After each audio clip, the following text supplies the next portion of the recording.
currently I'm at the transition of my career. And why do I say a transition? As you may notice, I have been pretty much focused on investing in Myanmar and in the South Asia, which is mainly Vietnam.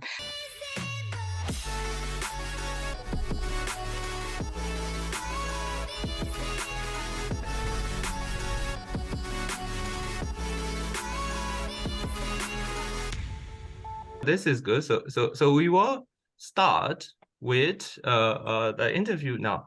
So we'll start with the first question, right? So there are so many business schools and MBA programs in the world, and for that reason, why do you want to study Boot in particular? Why do you think Boot suits your interest more than the other schools? And lastly, what is your favorite aspect of this course? Do you have any idea what electives you want to take? Can you elaborate more on these questions? So as I now move on to global role, I need to be trained and I need to undergo a transformative education, and which I believe this is what I can get at Booth. And why do I say, why is Booth so special to me, right? Because, and I believe that my career will continue to be in finance and in investing.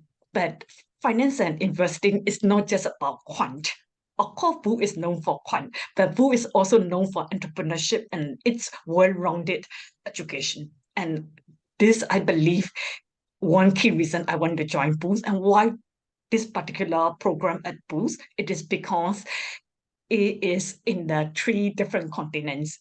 And I'm looking for a global education. Jessica, I'm Dr. Park, and it's a pleasure to meet you here. I'm really curious. I'm thinking about this program, and it focuses a lot on developing leadership. And I'd love it if you would share with us an experience where you used your leadership qualities to solve a challenge and create a positive outcome in your life or in your profession.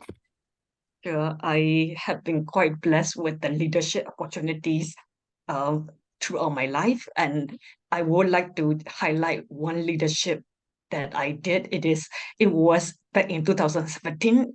I gathered about 20 like-minded youth empowerment advocates to set up this organization called One. This EMBA program is going to be a really intensive one, and I understand that you have applied to do so part-time. And you probably have to take a lot of classes, multiple classes, assignments, and do projects simultaneously while managing your work at the same time. Are you sure you can manage? And how do you usually manage your time to get maximum productivity out of yourself? Definitely, I'm seeking a transformative program, and the rigor is something that I expect. And clearly, it's a very valid question of how I will manage for over 22 months of the program.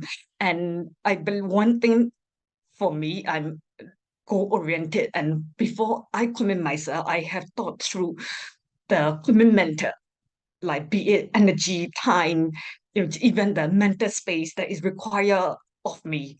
So I think that thinking process is the first thing I have done. One thing that I think you can do more of is really focusing slightly more on how you can contribute to this program, how you can contribute to your cohort, the alumni community in the future, and really focusing on really how you can contribute to not just the course, the university, but also people from the network and the world and your community. So because from the interviewer's perspective, they're looking for like, why should I fund you out of all the other student candidates who are applying? So really want to show them that you can bring a lot to this program as well during your study or even after your study. So that's one of my suggestions. Sure. Jessica, I agree with everything Pei Rong says. Also, overall, I think you did a very good job. I think you have good body language. You're paying attention to us. You're smiling. I had the privilege of reading through your documents beforehand, and I'm really impressed by your background. You've got a strong background. Your interviewers won't have that opportunity. All they'll see, I understand, is your resume. So I'm going to do, I think, 3 different areas of thoughts on interviews. The first is is straightforward. Your interviewers are people. Generally, in my experience, you've gotten to kind of the end game. So they're really interested in you. They're really supporting you. And if it just helps kind of set your mindset up, it's going to be a conversation with people who've thought about a lot who you are, know the program, and want to make sure that you're a good fit for it.